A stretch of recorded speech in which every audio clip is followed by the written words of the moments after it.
जय श्री विष्णु। आज हम सब श्रद्धा और भक्तिमय होकर पाप मोचनी एकादशी की पावन कथा का श्रवण करेंगे। पाप मोचनी एकादशी की व्रत कथा। अब तक सुनाई हुई कथाओं के लिए भगवान श्री कृष्ण का भांति भांति से साधुवाद करते हुए धर्मराज युधिष्ठिर ने कहा, हे माधव, चैत्र मास के कृष्ण पक्ष की एकादशी के नाम, विधि विधान और महत्व के बारे में बतलाइए। यह भी बतलाइए कि इस दिन किस देवता की और किस प्रकार पूजा की जाती है। तब भगवान श्री कृष्ण ने कहा, हे राजन, सभी पापों को नष्ट करने वाली इस एकादशी का नाम पाप मोचनी है। इस दिन भगवान विष्णु की पूजा करने का शास्त्रीय विधान है। आपने जो प्रश्न मुझसे पूछा है, वही प्रश्न एक दिन महाराज मधांता ने लोमेश ऋषि से पूछा था। तब लोमेश ऋषि ने उन्हें जो कथा सुनाई थी, वही मैं तुमसे कहता हूँ। ध्यान पूर्वक सुनो। देवताओं के खंजाची कुबेर के बाग का नाम चैत्ररथ था। उस बाग में गंधर्वों की कन्याएं किन्नरों के साथ विहार करती थी। अनेक ऋषि मुनि भी वहां तपस्या करते रहते थे। स्वयं देवराज इंद्र भी चैत्र और वैशाख मास में देवताओं सहित वहां आकर क्रीड़ा किया करते थे। वहीं अपने आश्रम में मेधावी नाम के एक ऋषि भी तपस्या करते थे। वे शिव के परम भक्त थे। एक दिन मंजू घोषा नाम की अप्सरा ने ऋषि को मोहित करने का विचार किया। वह भय के मारे उनके समीप तो नहीं गई, परंतु दूर बैठकर वीणा पर मधुर गीत गाने लगी। उसी समय कामदेव भी मेधावी ऋषि को जीतने के लिए वहां आ पहुंचे। उन्होंने उस सुंदर अप्सरा की बहुओं को धनुष, कटाक्ष को डोरी, नेत्रों को संकेत और पूंछों को पूरी बनाकर मंजू घोषा को सेनापति बनाया। मेधावी ऋषि भी युवा एवं हष्ट पुष्ट थे और साथ ही यज्ञोपवीत तथा दंड धारण किए हुए ब्रह्म तेज से युक्त भी। मंजू घोषा ऐसे सुंदर ऋषि को देखकर उनकी सुंदरता पर मुग्ध हो गई और अपने गीत, चूड़ियों और नुपुरों की झनकार तथा नृत्य और हाव भाव दिखाकर मुनि को रिझाने लगी। कुछ समय तक यही क्रम चलता रहा और अंत में कामदेव ने ऋषि को पराजित कर दिया। फलस्वरूप ऋषि मंजू घोषा के साथ रमण करने लगे और काम के इतने वशीभूत हुए कि उन्हें दिन तथा रात्रि का कुछ भी विचार नहीं रहा। इस प्रकार बहुत दिन बीतने पर एक दिन मंजू घोषा बोली, हे मुनि, मुझे बहुत समय हो गया है, अब स्वर्ग जाने की आज्ञा दीजिए। तब मुनि बोले, आज इसी संध्या को आई हो, प्रातः काल होने तक चली जाना। मुनि के यह वचन सुनकर अप्सरा कुछ समय तक और रुकी रही। कुछ दिन बाद उसने पुनः मुनि से विदा मांगी तो मुनि कहने लगे कि अभी तो आधी रात भी नहीं हुई है, कुछ समय और ठहरो। अप्सरा ने कहा, महाराज, आपकी रात तो बहुत लंबी है, आप जरा स्मरण कीजिए कि मुझको यहाँ पर आए हुए कितने वर्ष बीत गए हैं।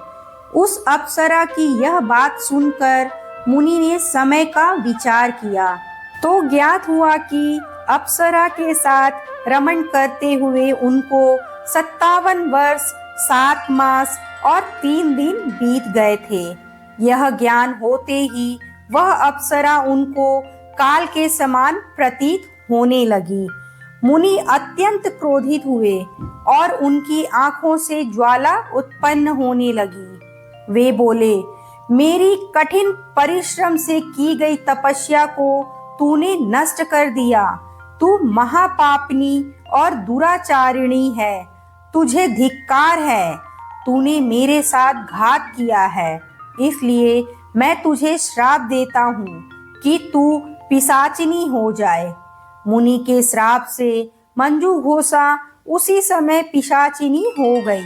वह भयभीत होकर मुनि से प्रार्थना करने लगी, हे महाराज, इस श्राप का किसी प्रकार से निवारण कीजिए। अप्सरा के दीन वचन सुनकर मुनि बोले, अरे दुष्ट, यद्यपि तूने मेरा बहुत अनिष्ट किया है, परंतु फिर भी मैं तुझे श्राप से मुक्त होने का उपाय बताता हूँ। चैत्र मास के कृष्ण पक्ष की एकादशी का नाम पाप मोचनी है और वह सब प्रकार के पापों का नाश करने वाली है। उसका व्रत करने से पिशाच योनि से तेरी मुक्ति होगी। ऐसा कहकर मेधावी ऋषि अपने पिता चैवन ऋषि के आश्रम को चल पड़े।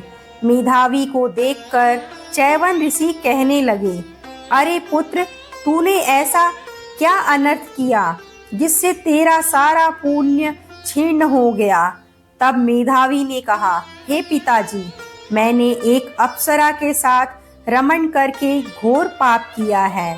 अब आप इस पाप से छूटने का उपाय बतलाइए।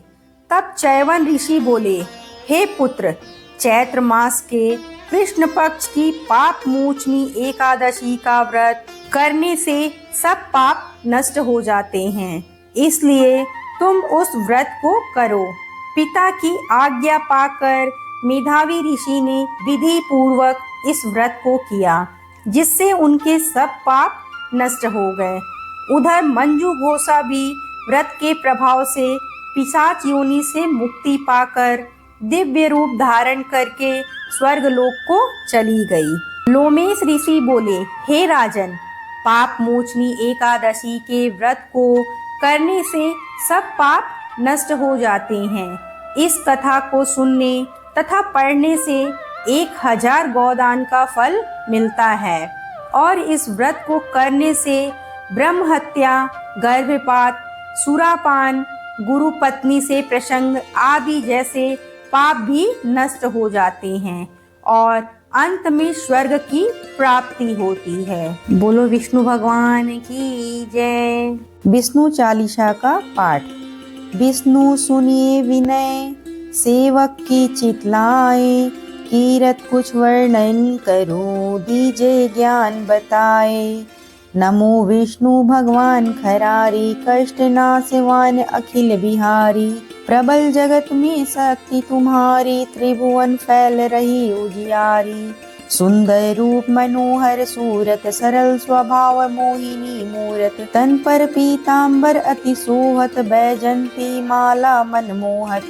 शंख चक्र कर गदा विराजे, देखत दैत्य असुर दल भाजे। सत्य धर्म मद लोभ न गाजे, काम क्रोध मन लोभ न छाजे। संत भक्त सज्जन मन रंजन, धनुज असुर दुष्टल दल गंजन। सुख उपजाए कष्ट सब भंजन, दोष मिटाए करत जन सज्जन। पाप काट भव सिंधु उतारण, कष्ट नाश कर भक्त उबारण। करत अनेक रूप प्रभु धारण, केवल आप भक्ति के कारण। धरणी धीनु बन तुम ही पुकारा, तब तुम रूपे राम का धारा। भार उतार असुर दल मारा, रावण आदिक को संघारा। आप वराह रूप बनाया, है नाक्ष को मार गिराया। धर्म तस्य तन सिंधु बनाया, 14 रत्नन को निकलाया। अमिलख असुरन द्वंद्व मचाया, रूप मोहिनी आप दिखाया। देवन को अमृत पान कराया, असुरन को छवि से बहलाया। कूर्म रूप धर सिंधु मझाया, मंद्राचल गिरि तुरंत उठाया। शंकर का तुम फंद छुड़ाया, भस्मासुर को रूप दिखाया। वेदन को जब असुर डुबाया, कर प्रबंध उन्हें ढूंढवाया। मोहित बन कर खल ही नचाया, उसही कर से भस्म कराया। असुर जलंधर अति बलदाई, शंकर से उनकिन्ह लड़ाई।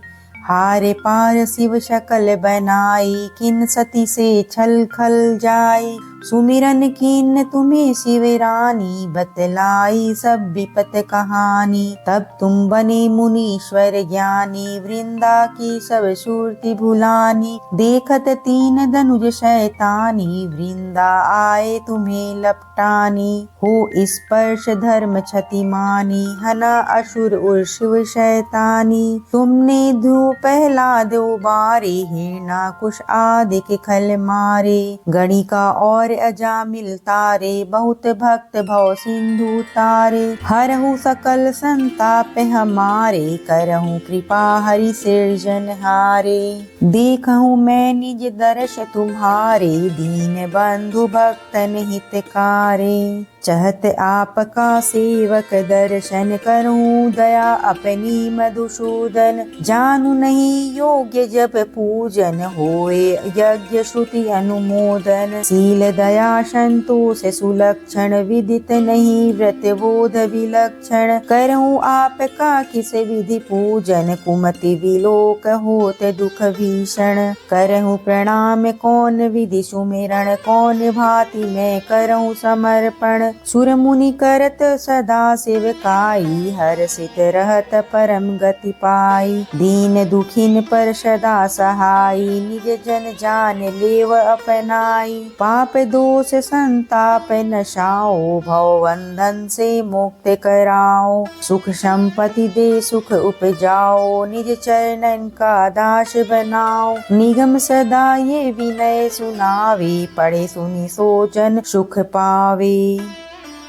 ओम जय जगदीश हरे, हो स्वामी जय जगदीश हरे।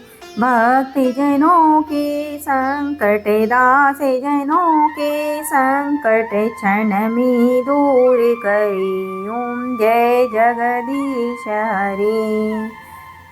जो ध्यावे फल पावे, दुख विनसे मन का, हो स्वामी दुख विनसे मन का। सुख संपत्ति घर आवे, सुख संपत्ति घर आवे। कष्ट मिटे तन का। ओम जय जगदीश हरे। मात पिता तुम मेरे, शरण गहूँ मैं किसे की, हो स्वामी शरण गहूँ मैं किसे की।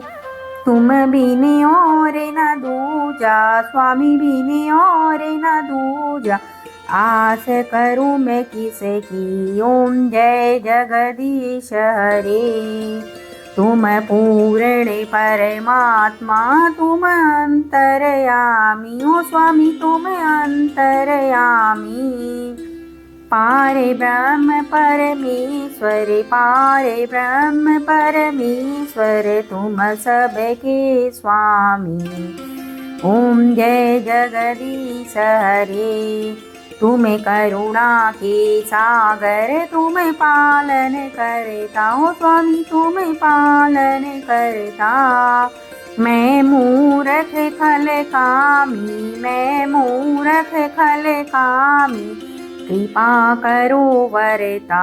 ओम जय जगदीश हरे। तुम हो एक अगोचर, सबके प्राणपति, हो स्वामी सबके प्राणपति।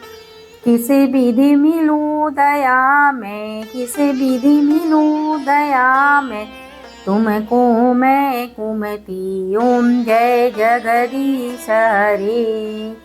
दीन बंधु दुख हरता, ठाकुर तुम मेरे, ओ स्वामी ठाकुर तुम मेरे। अपनी हाथ उठाओ, अपनी हाथ बढ़ाओ, द्वारे पड़ा तेरे। ओम जय जगदीश हरे। विषय विकार मिटाओ, पाप हरो देवा, हो स्वामी पाप हरो देवा। श्रद्धा भक्ति बढ़ाओ, श्रद्धा भक्ति बढ़ाओ, संतन की सेवा। ओम जय जगदीश हरे। बोलो विष्णु भगवान की जय।